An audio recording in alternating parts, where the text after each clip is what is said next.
In Brooklyn, on one of its quiet streets in New York, situated on the edge of the city, stood a quaint old restaurant called Aroma of Flavor.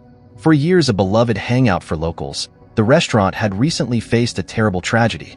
An explosion in the kitchen had caused a devastating fire, leaving the establishment completely in ruins.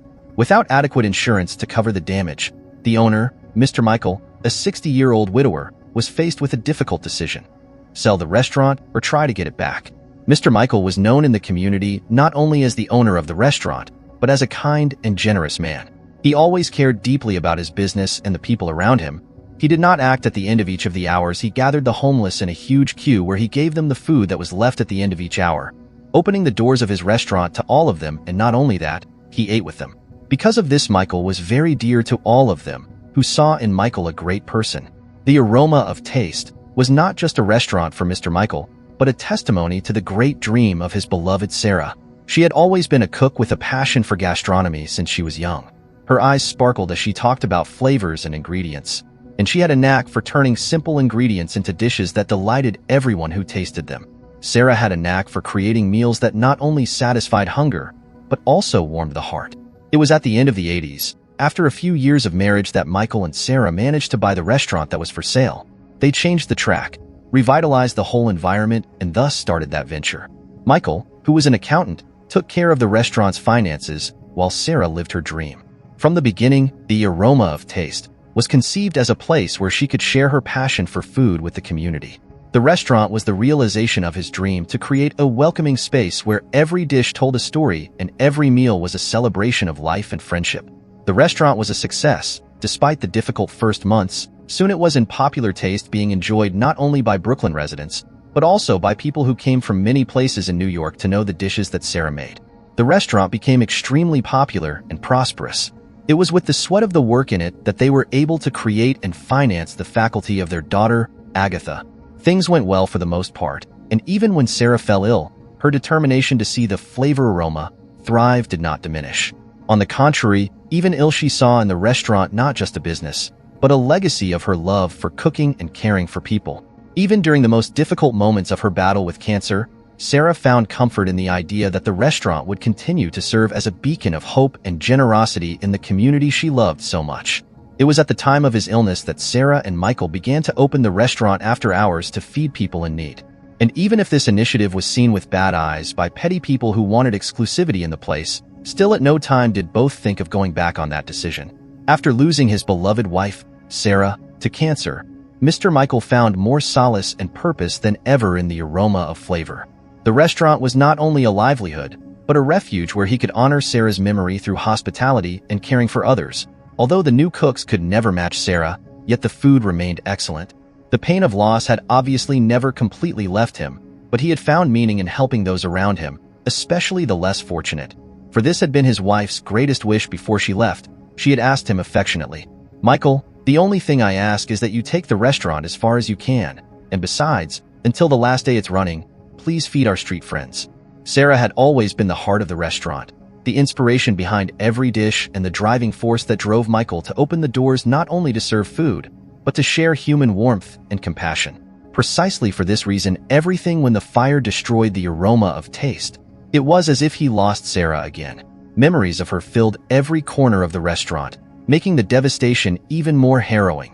A day after the terrible fire that shocked the entire neighborhood and caused many to cry in anguish feeling the loss, while observing the charred wreckage, Michael felt overwhelmed by the sense of double loss.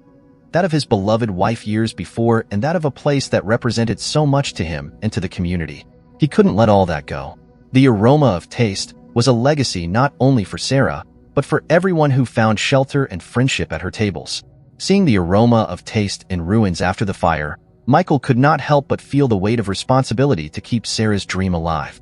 Rebuilding the restaurant was not just a matter of business, but a promise he had made to her and to himself to preserve the legacy she had left behind. A few weeks after the fire, after receiving the budgets for the reconstruction of the Aroma of Taste, Michael sat in the armchair in the living room of his house, looking at the numbers before him. The price to rebuild the restaurant was far beyond what he imagined and certainly far beyond what he could afford. At that point in his life, it was a very risky move, without the certainty of success. Tears began to roll silently down her tired face. He felt as if he was failing not only himself, but Sarah, whose dream now seemed to be disintegrating before his eyes. That night, lonely Michael sat on the edge of the bed, holding a picture of Sarah in his trembling hands. "I'm sorry, my love," he murmured, his voice choked with sadness and frustration. "I tried, Sarah. I really tried, but I can't do it myself. Unfortunately, I will not be able to pursue my dream. It's all over." The feeling of helplessness weighed on his shoulders. He had promised Sarah that he would take care of the restaurant, that he would keep his legacy alive. Now, faced with the reality of the exorbitant costs of reconstruction, he felt completely helpless. As the hours passed that lonely night in his bed, Michael reflected on all the moments he had shared with Sarah in the aroma of flavor. Every dish prepared with love, every smile shared with customers, every hug given to the homeless people she loved to feed. How could he abandon all this? However, the weight of reality was overwhelming. He did not have the financial resources to face this reconstruction. The restaurant, once full of life and hope, was now just a heap of silent wreckage that echoed its own defeat. In a moment of resignation and deep pain, Mr. Michael closed his eyes and silently asked Sarah for forgiveness, while the moon shone faintly through the window, illuminating the emptiness around him. It was all over, and now all he had to do was accept. The next day, with a heavy and resigned heart, Michael made the painful decision to put the aroma of taste up for sale.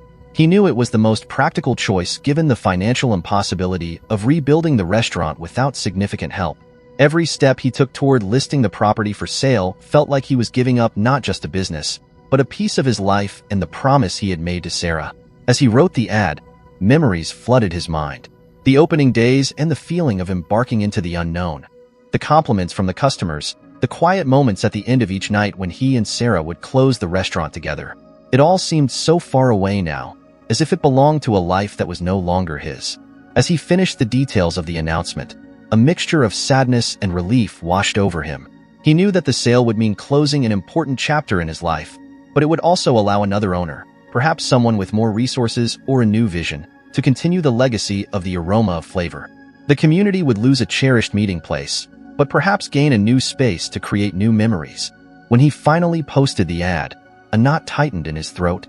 It was as if he was saying goodbye to Sarah again, handing over the responsibility he had promised to keep. That late afternoon, as he took one last look at the silent, empty restaurant, a single question echoed in his mind. "Sarah, did I do the right thing?"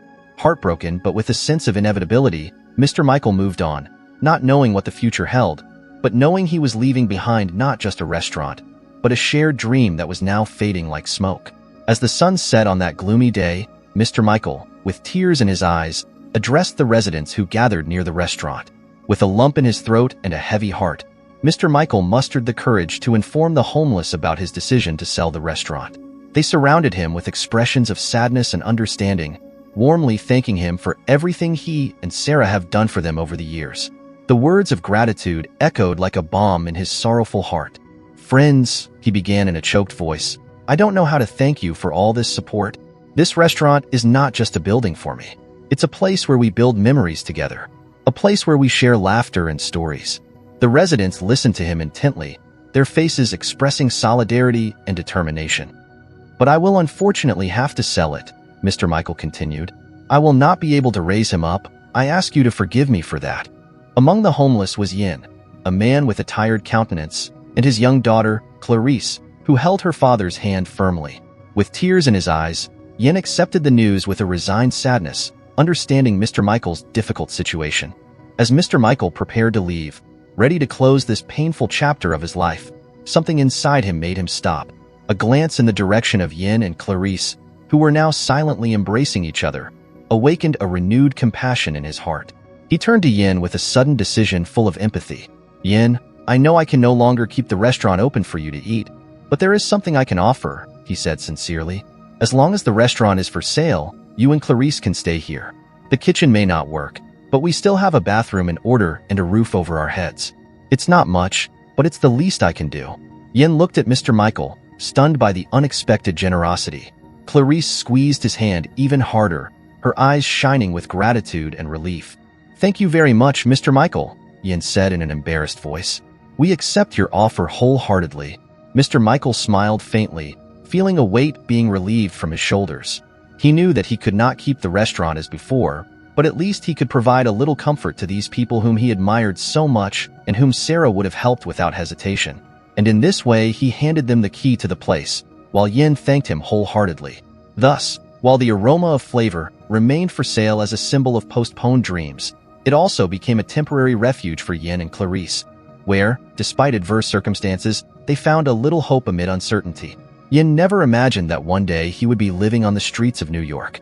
He had been a hard-working man, a dedicated worker in a local factory, supporting his family with honesty and determination. His wife, Brittany, was the love of his life, and together they dreamed of providing a better future for their daughter, Clarice. However, fate sometimes turns out to be cruel. Brittany, as well as Michael's wife, fell seriously ill, an aggressive cancer that left them with no choice but to fight the devastating disease. Yin sacrificed his job to take care of her full-time, pushing the family into an unbearable financial burden. Medical bills quickly piled up, and Yin, without a salary to count, found himself plunged into debt and utter despair. After the painful loss of Brittany, Yin faced not only emotional, but also economic devastation. Unable to pay for medical expenses and rent, he and Clarice were evicted from their modest home. Heartbroken and short on options, Yin found herself on the streets of New York, struggling to protect her young daughter from the harshness of life without a home. Clarice, only 5 years old at the time, was his only reason to keep fighting. He promised himself that he would do everything in his power to keep her safe and warm, despite the relentless adversities that did not seem to end. In the months that followed, Yin and Clarice faced challenges that no parent should have to face, had to rummage through garbage in search of food, and were cold during the terrible winters of the beginning of the decade. Yin's life had become a daily struggle for survival, as he worked hard to find any temporary work that could secure some meals for him and Clarice. Despite everything, he struggled to keep alive the promise he had made to Brittany, to protect his daughter with all his might. And so, as life on the streets continued to challenge Yin, he found solace in the love and courage of Clarice, whose innocent smile was his strength renewed every day. However, amid the uncertainty and despair of the streets, it was on a certain afternoon that they found small moments of joy and solidarity. It was on a gray autumn afternoon that Yin and Clarice, with their tired countenances and worn clothes, passed along the street where the aroma of taste stood. They curiously watched the homeless entering the restaurant, as if it were a cozy refuge amid the chaos of the city. Clarice shook her father's hand firmly, looking with large, curious eyes into the place. Yin hesitated for a moment, assessing whether they should move on or try their luck. But before they could make a decision, the movement inside the restaurant slowed and the doors began to close. That's when Mr. Michael saw them outside and, with a welcoming gesture, called them over. "Wait a minute. Do you want to come in and eat?" called Mr. Michael, smiling gently at Yin and Clarice. Yin looked at the restaurant in surprise, then at Clarice, who was looking back with hope in her eyes. He nodded slowly, grateful for the opportunity. "Yes, we accept. Thanks." Mr. Michael opened the doors again, inviting them in. He led them to a comfortable table and sat down with them. Clarice looked in awe at the cozy atmosphere of the restaurant, while Yin internally thanked her for a moment of peace amid the difficulties they faced. Sitting at the table, Mr. Michael began to talk, breaking the ice with a warm smile. "My name is Michael. And you? What's your name?" "I am Yin, and this is Clarice," Yin replied, his voice somewhat hesitant from shyness. Mr. Michael nodded, leaning forward slightly. "It's a pleasure to meet you, Yin and Clarice. I hope you enjoy the food here. We do our best to welcome everyone with affection." During the meal, Yin and Mr. Michael shared stories. Yin gradually opened up about his life before the streets, about Brittany and the love they shared, and about the struggle they had faced since his departure. Mr. Michael listened intently, with an expression of compassion on his face. He not only offered food, but also a listening ear and a friendly shoulder for Yin to vent his pain. "Losing someone we love is a pain that never completely goes away," Mr. Michael said, gently touching Yin's hand in a gesture of solidarity. "I also lost my wife, Sarah, not too long ago. She was the inspiration behind this restaurant. I know how hard it can be." Yin nodded, sensing an unlikely connection to Mr. Michael. It was comforting to share your pain with someone who understood the weight of loss. Clarice, in turn, looked curiously at Mr. Michael, absorbing every word and gesture. She felt safe by her father's side, and for the first time in a long time, she smiled shyly at the kindness on her new friend's face. At the end of the meal, Mr. Michael made a generous gesture. "Yin, you can come back whenever you want. Every evening the doors are open." Yin thanked him sincerely, his eyes waterlogged. "Thank you very much, Mr. Michael, for everything." As they said goodbye and left the restaurant, Yin looked at Clarice and, for the first time in a long time, felt a glimmer of hope. They walked the streets of Brooklyn together, looking for a place to sleep, knowing that day that even in the most difficult circumstances, there was still goodness in the world. The two began to frequent the restaurant every afternoon. That was a security that they could eat that day. It was months after the thrilling encounter with Mr. Michael in Aroma of Flavor. Yin and Clarice, it was a gray morning, Yin and Clarice hanging out, when they passed the street where the restaurant stood. The site was wrapped in yellow ribbons of insulation, and Yin felt a tightness in his heart as he saw the charred wreckage and remaining smoke. He stopped abruptly, holding Clarice's hand tightly. Clarice looked at her father, her big eyes filling with tears as she saw the place that had offered them a brief moment of comfort and hope. "Dad, what happened to the restaurant?" she asked in a trembling whisper. Yin swallowed hard, unable to find words immediately. He tried to hold back the emotion, but tears began to roll down his tired face. "Clarice," he began, struggling to control his choked voice. "The restaurant, it caught fire. It's not there anymore." Clarice let out a muffled sob, pressing herself against her father for comfort. "But what about Mr. Michael?" she asked, worried about the new friend they had found.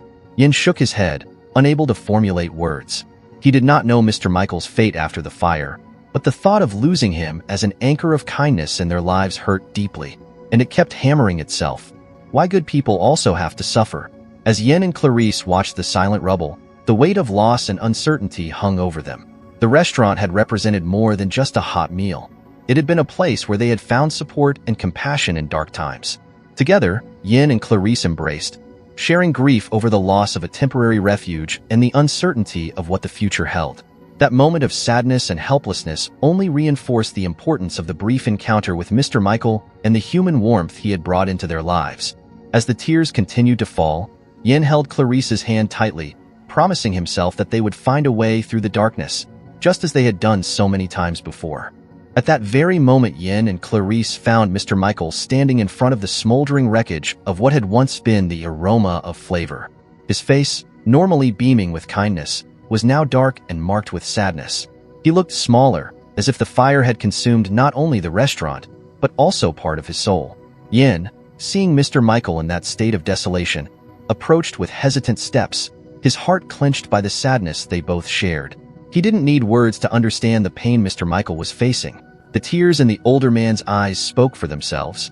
With a lump in her throat, Yin stretched out her arms and hugged Mr. Michael tightly, a gesture of solidarity and compassion. "I'm sorry, Mr. Michael," he muttered earnestly, as the two wrapped themselves in a silent embrace. Mr. Michael returned the hug, allowing himself to feel the emotional support Yin offered. He knew he wasn't alone in his sadness. "Thank you, Yin," she managed to say in a choked voice. "Thank you for being here." Clarice, next to them, held Yin's hand firmly, her eyes still waterlogged with tears.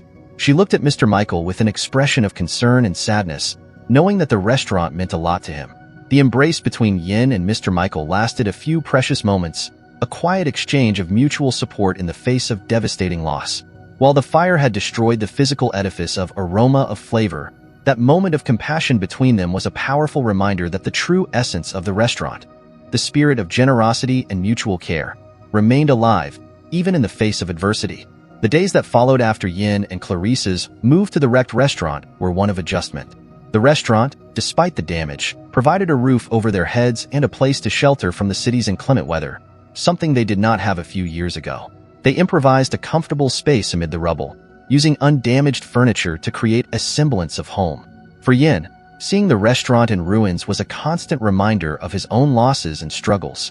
Every time I looked at the charred wreckage, I felt a mixture of sadness and gratitude for Mr. Michael and for the opportunity for temporary shelter for him and Clarice. Clarice, with her childish innocence, has adapted surprisingly well to the new reality. She explored the corners of the restaurant with curiosity, finding beauty in the little things that survived the fire. Yin and Clarice's presence in the Aroma of Flavor brought a new kind of life to the place, a glimmer of hope amid the desolation. With a roof over their heads, Yin slept better, and was now able to think of ways to make ends meet. One day, while exploring one of the least damaged areas of the restaurant, Clarice looked at Yin with her big curious eyes and asked, "Dad, why don't we fix and clean all this up?" so we could have a beautiful place again." Clarice's simple words deeply touched Yin. He looked around, trying like her to see beyond the wreckage. "Yes, Clarice," he said, smiling gently. This little conversation gave Yin a new perspective, although he hadn't even thought about it at first. But that night, while Clarice slept, he couldn't close his eyes, thinking, what if they could actually renovate the restaurant? Even though the restaurant was up for sale and rebuilding seemed a distant possibility since not even Michael had the resources for it, Clarice's resilient spirit made him think beyond the immediate difficulties. It was as if she, with her purity and childlike optimism, brought a light of hope to their uncertain future. The next day, thanks to Clarice's impulse, Yin woke up with renewed determination. He looked around the ruined restaurant, where the wreckage and debris still gave off the odor of smoke. Taking a deep breath, he began to move with a clear purpose. With his calloused hands, Yin began to clean up some of the debris, carefully stacking the burned and separating what could still be harnessed. Each charred piece reminded him of Michael's sad look the day after the tragedy, but it also fueled his hope for repaying some of the happiness Michael had provided him. Clarice, always by her father's side, helped in any way she could. She held up bags to collect the burned objects and carried them out of the restaurant, demonstrating a determination that inspired Yin. Together they worked tirelessly, turning the wreckage into organized heaps and paving the way for possible reconstruction. It was slow work. They did a little each day, but even slowly, little by little, the place was getting less tumultuous. As they cleaned, Yin imagined the restaurant restored, the aroma of flavor rising from the ashes. He was driven by the idea of creating a place where people could come together again, where stories would be shared, and where Mr. Michael's generosity could continue to shine. Gradually, the restaurant began to take on a more organized appearance, although a lot of work needed to be done. Yin looked at Clarice with silent pride, seeing her not only as his daughter, but as his companion on the journey of rebuilding their lives, for she, more than anyone else, had believed in that possibility. At that moment, as the sun set over the wreckage of the flavor aroma, Yin felt a spark of hope ignite within him. Clarice, looking admiringly at her father, asked with an innocent smile, "Dad, when are we going to fix all this?" Yin smiled back at Clarice, feeling a new sense of purpose. "Soon, my dear," he answered softly. "Soon." As Yin and Clarice continued to organize the wreckage of Aroma of Flavor, the challenge of rebuilding began to become clearer to Yin.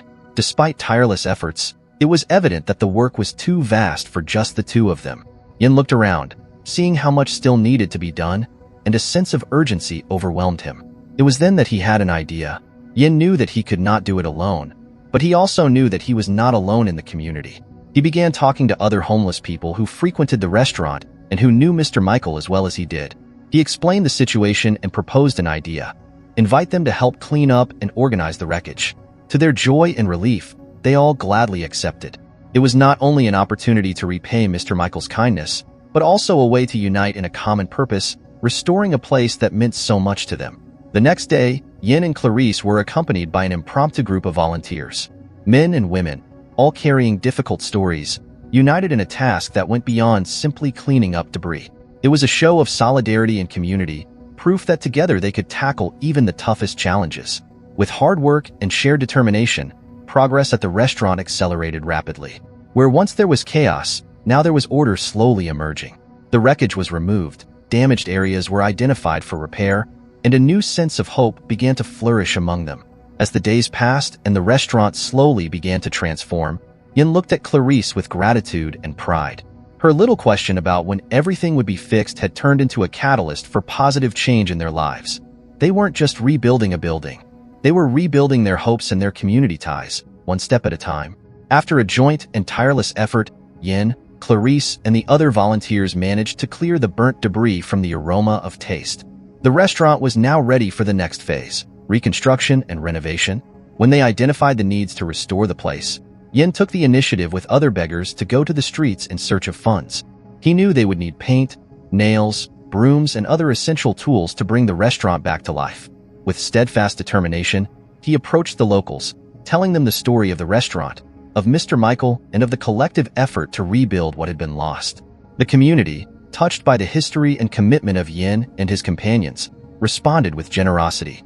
People stopped by to hear their stories, many offering modest financial contributions, while others offered materials and tools that could be extremely useful. His kind and optimistic presence touched the hearts of those passing by, many of whom remembered the hot meals and warm welcome they received at the restaurant before the fire. With each donation received, Yin felt renewed in his determination. He returned to the restaurant with his hands full of promises of hope, seeing each gesture as a sign that the Aroma of Flavor was not just a building, but a place of unity and solidarity. As the days passed, the pile of materials and donations grew in the restaurant. Colorful paints, tools, and miscellaneous supplies began to accumulate, tangible symbols of the power of the community when it unites for a common cause.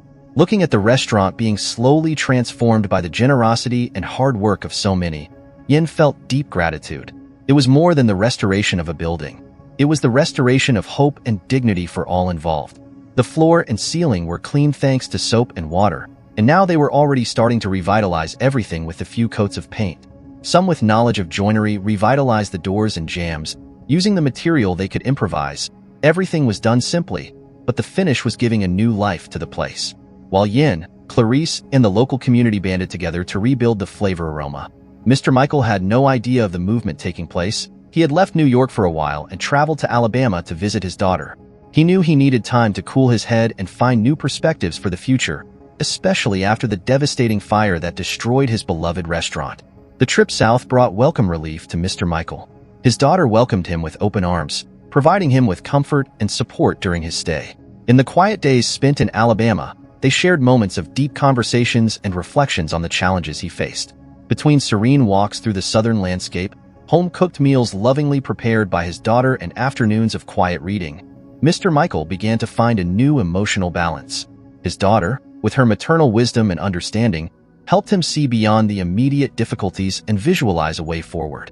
The stay in Alabama was a period of spiritual renewal for Mr. Michael. He began to envision a future where, no matter what happened to the restaurant, he could continue to make a difference in the lives of the people around him.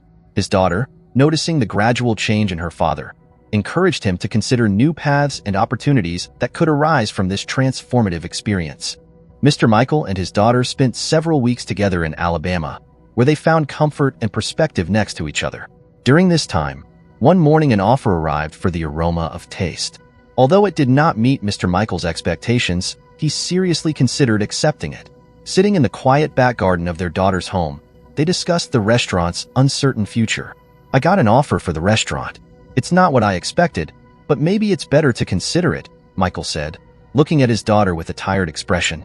She pondered for a moment, looking beyond the boundaries of the garden, where the flowers gently swayed in the spring wind.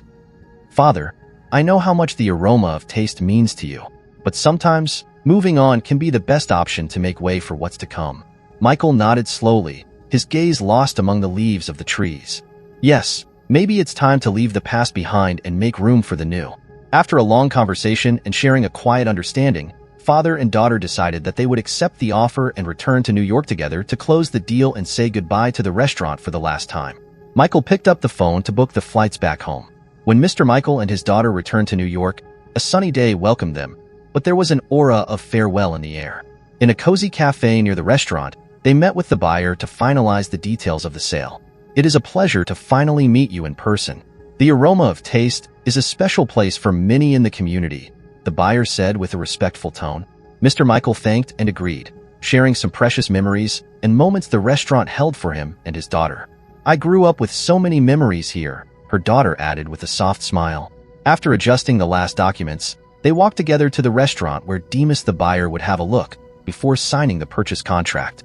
When Mr. Michael, his daughter, and the shopper arrived at the door of the restaurant, they were surprised by the sound of voices and the clatter of hammers and saws coming from inside. Mr. Michael felt his heart race, fearing for what was going on inside, and so he opened the door without knocking.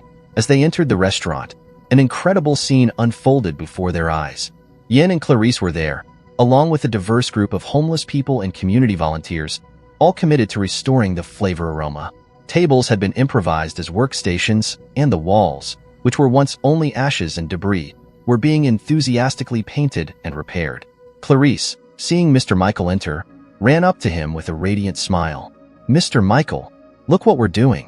We are helping to fix everything." Mr. Michael was speechless, moved beyond words as he witnessed the care and effort of the community to revitalize the restaurant. His eyes filled with tears as he saw what they were doing for him. He could not believe it.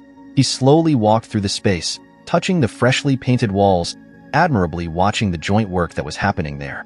The buyer also seemed impressed by the scene, absorbing the positive energy and spirit of cooperation that permeated the environment. "That's amazing," he muttered, looking around with a mix of surprise and gratitude.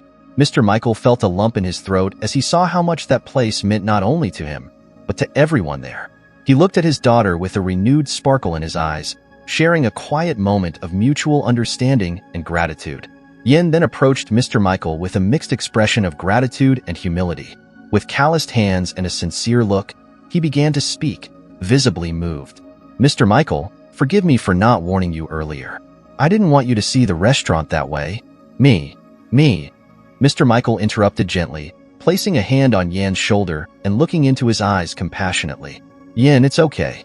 In fact, it's more than okay. What you and everyone have done here is amazing. You don't have to apologize. You brought life back to this place. There are no words to describe what it feels like to see so much love and care being devoted to the aroma of taste." Yin wiped away tears with the back of his hand, trying to find the right words to express his gratitude. "Michael, I can never repay you for everything you've done for me and Clarice. You have given us more than food and shelter. You have given us hope and dignity. We are eternally grateful." Mr. Michael smiled softly, feeling a comforting warmth in his heart. "Yin, you are part of this family now. And what we're building here together is proof that community can overcome any obstacle when it comes together with love and compassion." The two men embraced in silence for a moment, sharing a mutual understanding that transcended words. As they watched the fervent work around them, Mr. Michael felt a deep gratitude for all that had been restored not only in the restaurant, but also in their hearts. Mr. Michael looked around the restaurant, feeling a new determination grow within him. The passionate work of Yin and the entire community to restore the aroma of flavor had deeply touched his heart. He realized that this place wasn't just a business. It was a home for so many precious stories and memories. Turning to the buyer with a sincere smile, Mr. Michael explained his decision firmly and gratefully. "I'm sorry, but I can't sell this place anymore. What has happened here in the last few days has shown me that there is still so much love and life in this restaurant that I can't just let it go." The buyer, surprised but understanding, nodded. "I understand, Mr. Michael. This place is special indeed. I'm glad we had this opportunity to witness what's happening here." Mr. Michael and his daughter then joined the rebuilding efforts. They helped paint, install new furniture, and restore every corner of the restaurant with the same care and love that had been shown by Yin and the others. Each hammer and brush stroke was a celebration of renewal and hope, proof that together they could restore not only the building, but also the community spirit that made it special. In the days that followed, the aroma of taste began to be reborn, more vibrant than ever. Mr. Michael and his daughter have found a new energy and purpose in preserving this beloved place. Finally, the long-awaited day of the reopening of the Aroma of Flavor had arrived. The restaurant, now completely renovated and filled with revitalized energy, shone in the rays of the afternoon sun. Mr. Michael, alongside his daughter and Yin with Clarice, greeted the guests who helped rebuild with beaming smiles and warm hugs. As the restaurant filled with friends, neighbors, and community members, Mr. Michael took to the makeshift stage for an emotional speech. He looked at the crowd gathered before him, feeling his heart overflow with gratitude. "My friends, today is a more than special day. A day of celebration, not only of the reopening of the Aroma of Taste, but of the incredible show of love and support that you have all shown in recent weeks." The applause and welcoming smiles echoed around him, filling him with a sense of accomplishment and humility. "When we faced the tragedy of the fire, I thought all was lost. But thanks to each of you, this place has been transformed. You have not only restored a restaurant, but you have also restored my faith in human kindness and the strength of community." He looked at Yin, Clarice, and all the other volunteers with eyes shining with emotion. "You have given me so much more than I could ever have imagined. You brought life back to this place, and for that I will be forever grateful." Mr. Michael's words were met with warm applause and murmurs of appreciation. As the party continued around them, he knew that the Aroma of Flavor was not just a restaurant, but a symbol of resilience, compassion, and hope for everyone in that community. And so, between laughter, hugs, and the delicious aroma of food being served again, the Aroma of Taste reopened its doors to a new chapter, embracing the future with renewed determination and gratitude for all that had been overcome and achieved. At the end of the reopening of the Aroma of Taste, While the last guests said goodbye and the festive atmosphere began to calm down, Mr. Michael looked for Yin among those present. He found Yin with Clarice, talking to some friends who were helping at the party. Yin, seeing Mr. Michael approaching, smiled with gratitude and respect. Mr. Michael put a friendly hand on his shoulder and said sincerely, "Yin, there is something I would like to talk to you about." Yin looked at him, a little surprised, but interested to hear what Mr. Michael had to say. "You have proven to be an amazing person, not only for the help you gave during the reconstruction, but for the way you took care of this place as if it were your own home. I really admire that about you, Yin." Yin lowered his head humbly, moved by Mr. Michael's words. "Therefore, Yin, I would like to offer you a job here at Flavor Aroma. Not just as a job, but as part of this family we're building. You and Clarice are very special to me, and I would like us to continue together, bringing this place to life." Yan's eyes filled with tears as he processed what he was hearing. He looked at Clarice, who smiled and nodded enthusiastically. "Mr. Michael, me? I don't know what to say. It's an honor, an opportunity one never imagined I'd have again. I promise to work hard, like I've never worked before." Mr. Michael smiled warmly. "No need for promises, Yin. What matters is that you are here, together with us." Yin hugged Mr. Michael tightly, unable to contain gratitude and emotion. "Thank you very much, Mr. Michael. You have no idea what that means to me." Mr. Michael returned the hug with affection. "We're in this together, Yin. Welcome to the Aroma du Sabor team." As the evening continued with laughter and lively conversations around them, Yin felt refreshed with a new chance at life, surrounded by the warm family he had met at the restaurant. Yin accepted Mr. Michael's offer to work on Aroma of Flavor with humility and determination. Under his leadership as site manager, the restaurant not only prospered, but flourished as a beloved gathering place for local residents and an ongoing source of help for those in need. With the continued support of Mr. Michael and all the dedicated staff, the Aroma of Flavor became more than a place to eat. It was a refuge for those who needed a warm meal, a friendly word, or simply a place to feel accepted. Yin and Clarice became a vital part of the team, not only working in the restaurant, but also dedicating their free time to helping those who face difficulties on the streets. Mr. Michael's generosity inspired everyone, and together they continued the tradition of offering meals to homeless people at the end of each day, keeping alive the spirit of community and solidarity that had been restored after the fire. The Aroma of Flavor wasn't just a restaurant. It became a beacon of hope and compassion in the Brooklyn community. Under the leadership of Mr. Michael and Yin, their unwavering commitment to the well-being of others has continued to strengthen bonds between people and illuminate lives. Thank you very much to those who have supported the channel financially through the link in the comment pinned. This helps me to bring more and more stories to you. And don't forget to like and also subscribe to continue receiving the new stories.